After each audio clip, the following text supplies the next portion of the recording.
Welcome to Meganet Gaming, and today's two reviews are going to be on two randomly chosen Super Nintendo games.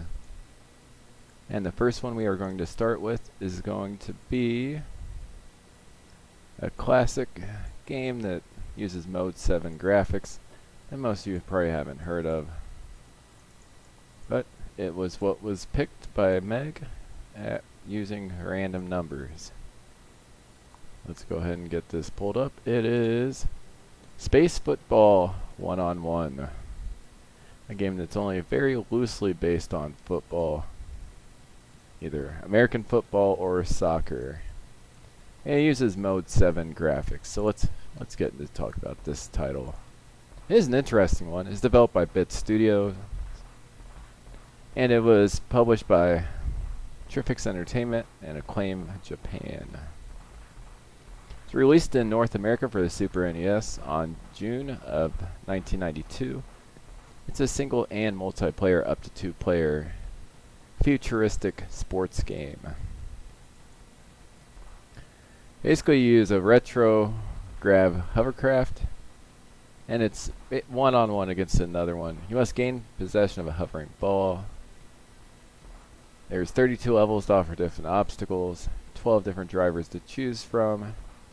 And the goal is to hold on to the ball, avoid a bunch of obstacles, and get into a goal area at the other end. And you are time limited for how long you can actually hold on to that ball.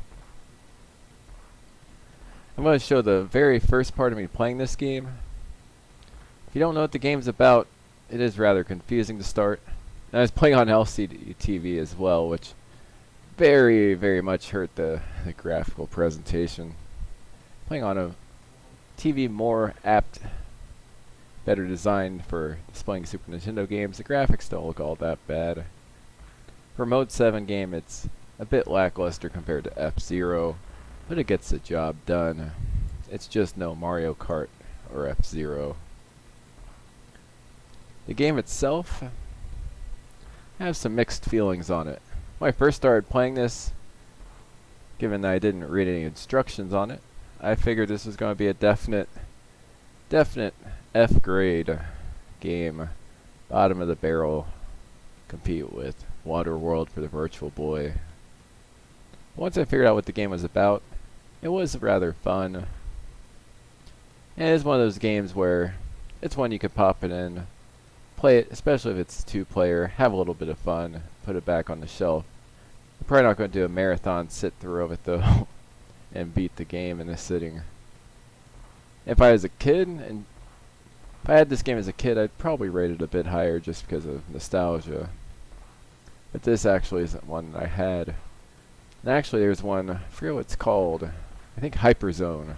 It's one I rented quite a bit as a kid that we'll cover in the near future.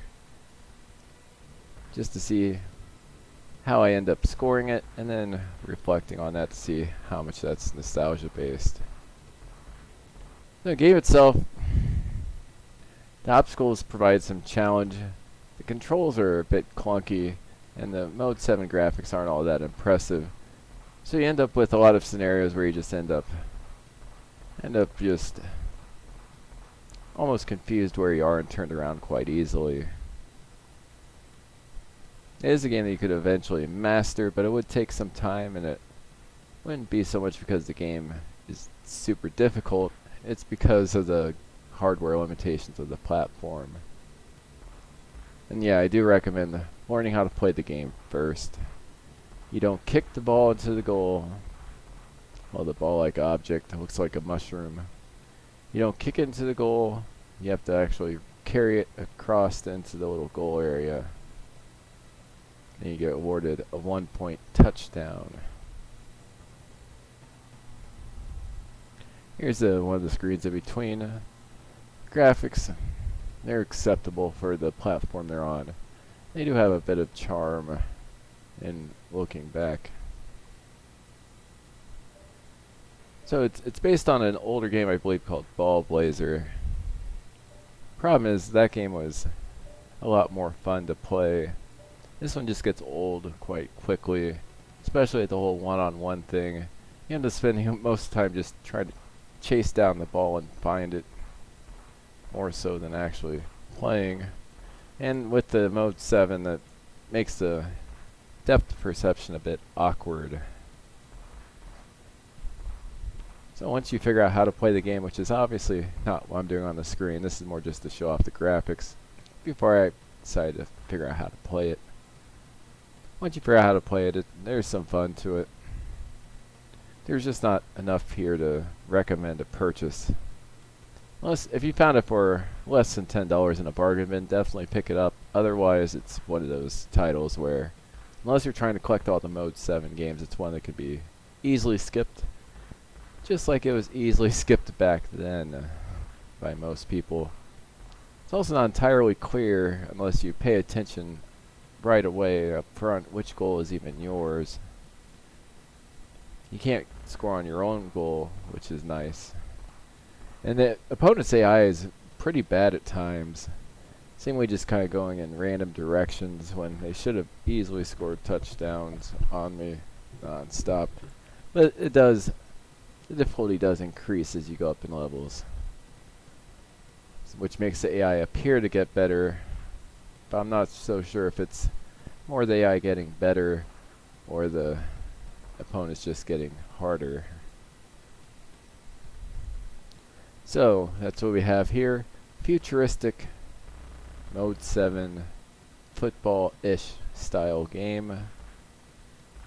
I'll give it credit for being unique, and I'll give it some points for being somewhat fun, but it's just a title you can easily pass over. And at this point in time, I've decided to go back to the letter grade system. Doing the good, very good, average thing didn't make a whole lot of sense. The 1 out of 5 scale didn't make any sense, given I get something a 5 out of 10, or a 3 out of 5, or a 2 out of 5 even. I had too many, it didn't differentiate stuff enough.